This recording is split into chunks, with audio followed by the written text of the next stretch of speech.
السلام عليكم. إن الحمد لله نحمده ونستعينه ونستغفره ونعوذ بالله من شرور أنفسنا ومن سيئات أعمالنا، من يهده الله فلا مضل له ومن يضلل فلا هادي له. أشهد أن لا إله إلا الله وحده لا شريك له وأشهد أن محمدا عبده ورسوله. أما بعد، فإن خير الحديث كتاب الله وخير الهدي هدي محمد صلى الله عليه وسلم وشر الأمور محدثاتها وكل محدثة بدعة وكل بدعة ضلالة وكل ضلالة في النار. أعوذ بالله من الشيطان الرجيم. بسم الله الرحمن الرحيم. وإذا قرئ القرآن فاستمعوا له وأنصتوا لعلكم ترحمون. فرمایا اللہ تبارک و تعالی نے اس آیت کریمہ میں جو میں نے آپ کے سامنے تلاوت کی ہے کہ جب قرآن پاک پڑھا جائے، جب قرآن پاک کی تلاوت کی جائے، فاستمعوا له تو اسے غور سے سنو، وانصتوا اور خاموش رہو، لعلکم ترحمون تاکہ تمہارے اوپر رب العالمین کی رحمت نازل ہو۔ میرے بھائیو، یہ وہ آیت ہے جو مدینہ میں نہیں بلکہ مکہ میں نازل ہوئی تھی۔ کہاں نازل ہوئی تھی میرے بھائیو؟ مکہ میں۔ مکہ میں نازل ہوئی تھی، اور یہ لفظ جب میں بول رہا ہوں کہ مکہ میں نازل ہوئی تھی تو کہنا میں یہ چاہتا ہوں کہ مسلمانوں کے اوپر باجماعت نماز فرض ہوئی ہے مدینہ میں، مکہ میں نہیں ہوئی۔ مکہ میں مسلمانوں کے اوپر باجماعت نماز فرض نہیں تھی، تو وہاں پہ امام اور مقتدی کا مسئلہ نہیں تھا کہ امام پڑھے تو مقتدیوں نے پڑھنا ہے یا نہیں پڑھنا، ایسی کوئی صورتحال وہاں پہ درپیش نہیں تھی۔ تو یہ آیت کیوں نازل ہوئی، اس کا پس منظر کیا ہے، یہ آپ کو قرآن پاک سے ہی پتا چلے گا۔ 24ویں سپارے میں اللہ تبارک و تعالی ارشاد فرماتے ہیں، وقال الذین کفروا، کہا کافروں نے، لا تسمعوا لهذا القرآن، قرآن کو نہ سنو۔ تو اللہ نے کیا کہا اس آیت میں جو میں نے ابھی تلاوت کی ہے کہ اس کو دھیان سے سنو۔ کافروں نے کہا وقال الذین کفروا لا تسمعوا لهذا القرآن، کافروں نے کہا کہ اس قرآن کو نہ سنو۔ تو اللہ تعالیٰ نے کہا وَإِذَا قُرِئَ الْقُرْآنُ فَاسْتَمِعُوا لَهُ، کہ جب قرآن کی تلاوت کی جائے تو اسے دھیان سے توجہ سے سنو۔ وَالْغَوْا فِيهِ، کافروں نے کہا کہ جب قرآن پاک کی تلاوت ہو تو شور شرابہ کرو، بیہودہ گوئی کرو۔ اللہ نے کہا نہیں، انصتوا، خاموش رہو۔ وقال الذين كفروا لا تسمعوا لهذا القرآن والغوا فيه لعلكم تغلبون، کافروں نے کہا کہ جب قرآن پاک کی تلاوت ہو تو اسے نہ سنو، شور شرابہ کرو، بیہودہ گوئی کرو تاکہ تم مسلمانوں کے اوپر غالب آ جاؤ۔ اللہ تعالی نے کہا وَإِذَا قُرِئَ الْقُرْآنُ، جب قرآن پاک کی تلاوت ہو فَاسْتَمِعُوا لَهُ، اسے غور سے سنو، وَأَنصِتُوا، اور خاموش رہو، لَعَلَّكُمْ تُرْحَمُونَ تاکہ تمہارے اوپر رب کی رحمت نازل ہو۔ تو میرے بھائیو، اس آیت کا تعلق نماز سے نہیں ہے، اور یہ بات بالکل واضح ہے اس سے کہ یہ آیت کہاں نازل ہوئی ہے، مکہ میں، جہاں مسلمانوں کے اوپر جماعت کے ساتھ نماز فرض نہیں تھی، جہاں پہ امام اور مقتدی کا چکر ہی نہیں تھا۔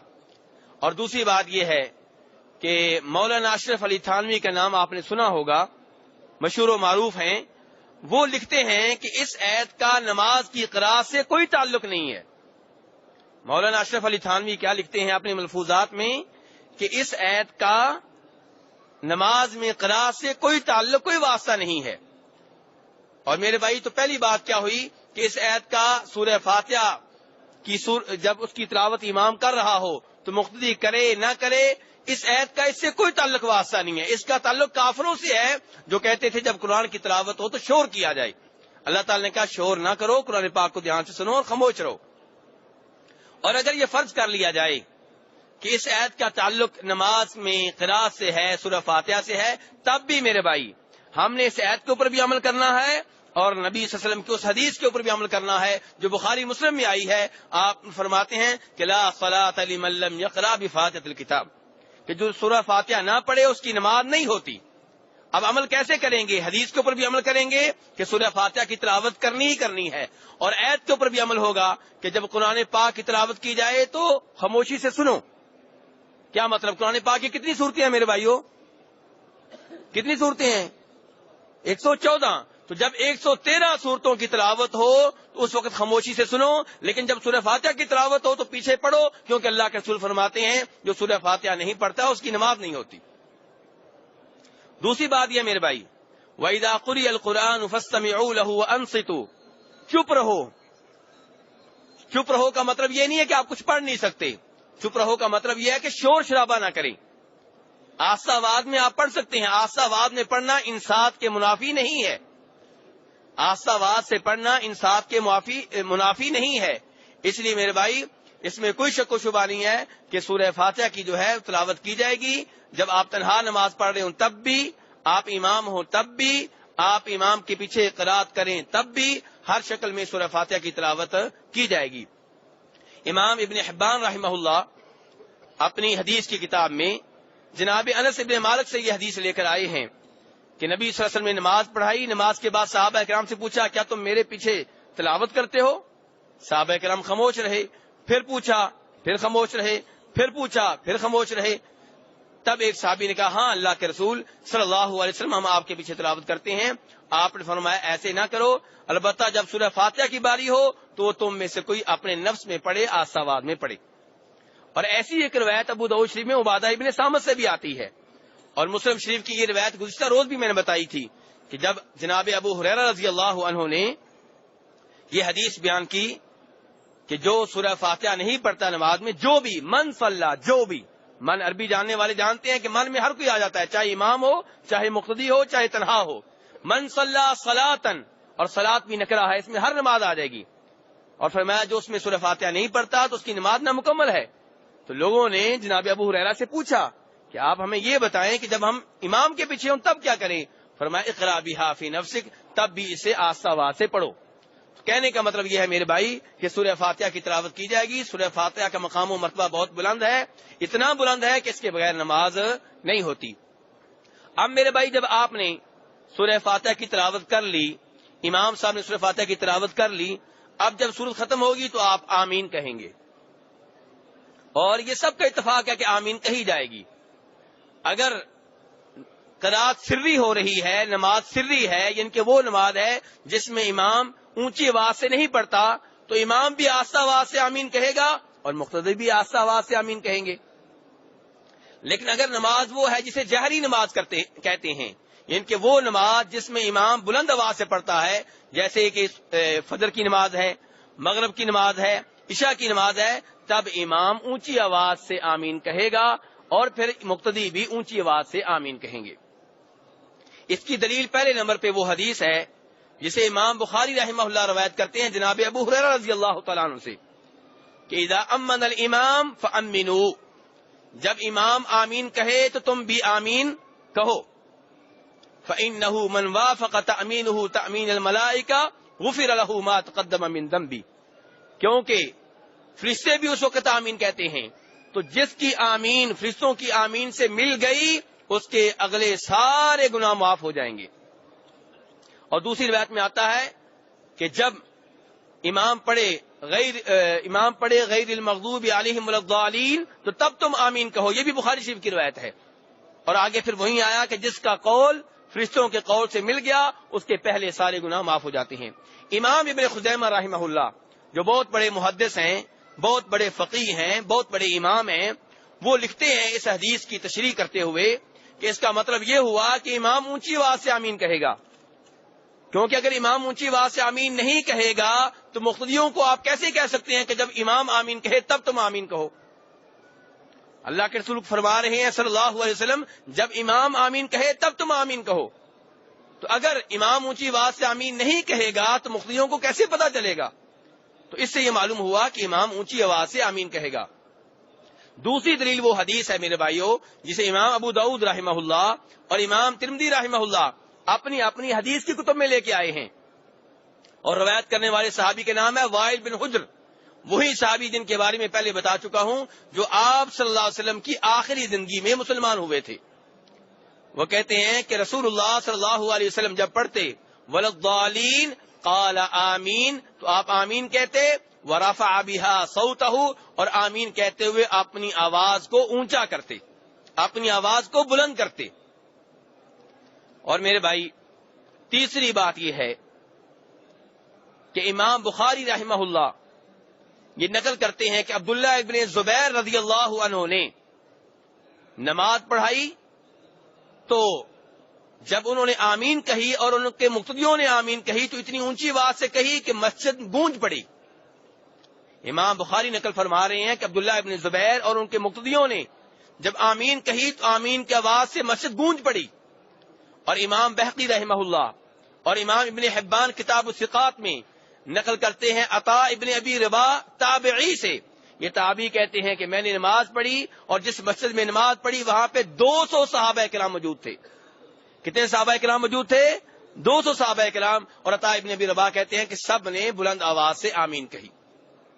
تو اس لیے میرے بھائی سنت طریقہ یہی ہے. اور یہاں پہ وہ حدیث نہ بھولیے گا جسے امام ابن ماجہ نے اپنی حدیث کی کتاب میں نقل کیا ہے کہ فرمایا نبی صلی اللہ علیہ وسلم نے یہودی جتنا تمہارے اوپر حسد کرتے ہیں، جلتے ہیں دو چیزوں میں، کسی اور چیز میں اتنا نہیں جلتے، ایک السلام علیکم کہنے میں اور ایک آمین کہنے میں. یعنی کہ جب ہم مسلمان السلام علیکم کہتے ہیں تو یہودی اس سے حسد کرتے ہیں، جلتے ہیں، اور ایسے ہی جب ہم آمین کہتے ہیں تو اس سے بھی یہودی جلتے ہیں. تو اونچی آواز سے کہیں گے تو یہودی جلیں گے، آہستہ آواز سے کہیں گے تو ان کو پتہ نہیں چلے گا. تو بہرحال میرے بھائی ان احادیث کا تقاضا یہ ہے کہ آمین کو بآواز بلند کہا جائے. اب جب آپ بآواز بلند آمین کہہ چکے، اب اس کے بعد کسی اور صورت کی قرات کی جائے گی. اگر جہری نماز ہے، فجر کی نماز، عشاء کی نماز، مغرب کی نماز، تو تب امام سورہ فاتحہ کے بعد جب کسی اور سورت کی تلاوت کرے گا تو مقتدی جو ہیں وہ خاموش رہیں گے، کچھ نہیں پڑھیں گے، خاموشی سے سنیں گے. مقتدی یہاں کیا کریں گے؟ خاموشی سے سنیں گے. نبی صلی اللہ علیہ وسلم نے جیسا کہ ابو داؤد شریف کی روایت میں ہے اور اس روایت میں جو تھوڑی دیر پہلے میں نے بیان کی ہے، نماز پڑھائی، صحابہ کرام پیچھے قرات کرتے رہے، تلاوت کرتے رہے، سلام پھیرا تو آپ نے کہا لگتا ہے کہ تم میرے پیچھے تلاوت کرتے ہو. صحابہ کرام نے کہا ہاں اللہ کے رسول. آپ نے فرمایا اسی لیے میرے لیے قرات کرنا مشکل ہو گیا تھا، جب تم میرے پیچھے ہو، میری اقتداء میں نماز پڑھو تو سورہ فاتحہ کے علاوہ کسی اور چیز کی تلاوت نہ کرو. اس لیے میرے بھائی سورہ فاتحہ کے بعد مقتدی کا کام یہ ہے کہ جہری نماز میں خاموش رہے اور امام صاحب کی تلاوت کو سنے، امام صاحب کی تلاوت کے اوپر غور و فکر کرے. اور میرے بھائی اگر نماز ہے سری، جیسا کہ ظہر کی نماز ہے، عصر کی نماز ہے، تب کیا سنت ہے؟ صحابہ کرام نے آپ کی سنت بتائی ہے. اس کو نقل کیا ہے جناب ابو قتادہ نے اور جناب ابو سعید خدری رضی اللہ عنہما نے. اور جو حدیثیں ہیں وہ بخاری اور مسلم کی ہیں کہ نبی صلی اللہ علیہ وسلم جب ظہر کی نماز پڑھاتے تو صحابی کہہ رہے ہیں میرا اندازہ یہ ہے کہ سورہ فاتحہ کے بعد پہلی 2 رکعتوں میں آپ 30 آیتوں کے برابر تلاوت کرتے. صحابی کا اندازہ کیا ہے؟ 30 آیتوں کے برابر آپ تلاوت کرتے. 30 آیتیں کتنی بنتی ہیں میرے بھائی؟ آدھا پاؤ. کتنی بنتی ہیں؟ آدھا پاؤ. اور فرمایا کہ جب نبی صلی اللہ علیہ وسلم ظہر کی آخری 2 رکعتیں پڑھاتے تو ان میں 15 آیتوں کے برابر تلاوت کرتے. ظہر کی آخری 2 رکعتوں کی بات کر رہا ہوں اور روایات بخاری مسلم کی ہیں. تو نبی صلی اللہ علیہ وسلم کی ایک سنت یہ ہے کہ ظہر اور عصر کی نماز میں آخری 2 رکعتوں میں مقتدی تلاوت نہ کرے بلکہ امام بھی نہ کرے.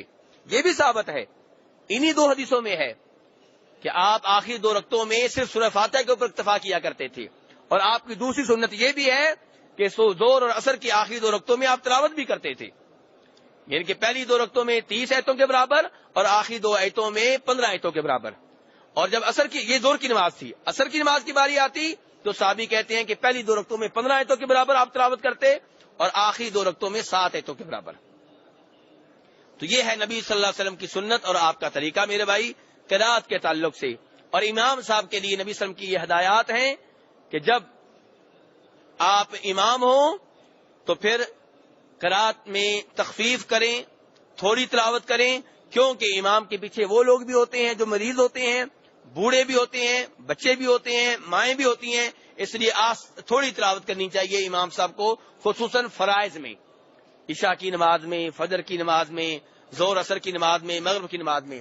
لیکن میرے بھائی آپ ماشاءاللہ کئی شہروں سے آئے ہوئے ہیں، کئی دیہاتوں سے آئے ہوئے ہیں، جگہ جگہ سے آئے ہوئے لوگ ہیں، اس لیے میں یہ مسئلہ بتانا ضروری سمجھتا ہوں کہ امام صاحب کے لیے نبی صلی اللہ علیہ وسلم کی جانب سے یہ ہدایت ہے کہ وہ تھوڑی تلاوت کریں، ہلکی نماز پڑھائیں.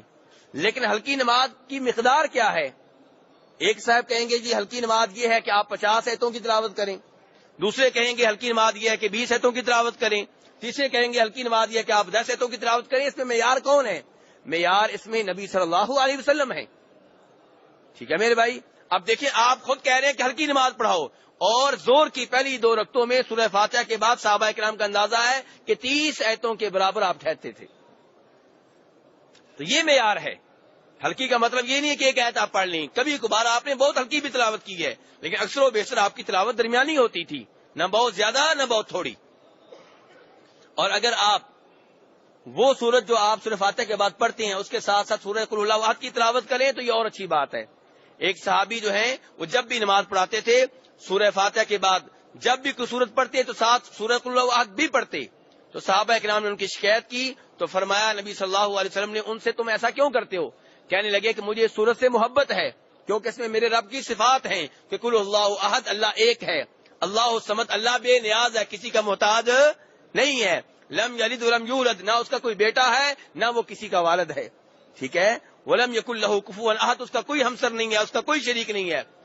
تو فرمایا نبی صلی اللہ علیہ وسلم نے اس صحابی سے چونکہ تمہیں اس سورت سے محبت ہے جس میں اللہ کی صفات ہیں تو اس محبت کی وجہ سے اللہ تبارک و تعالیٰ تمہیں جنت میں داخلہ دیں گے. تو بہرحال میرے بھائی یہ ہے تلاوت کے بارے میں ہلکا سا بیان، ورنہ سورہ فاتحہ کے بعد تلاوت میں کیا کیا کرنا چاہیے اس میں کافی تفصیل آ سکتی ہے، لیکن وقت کا خیال کرتے ہوئے میں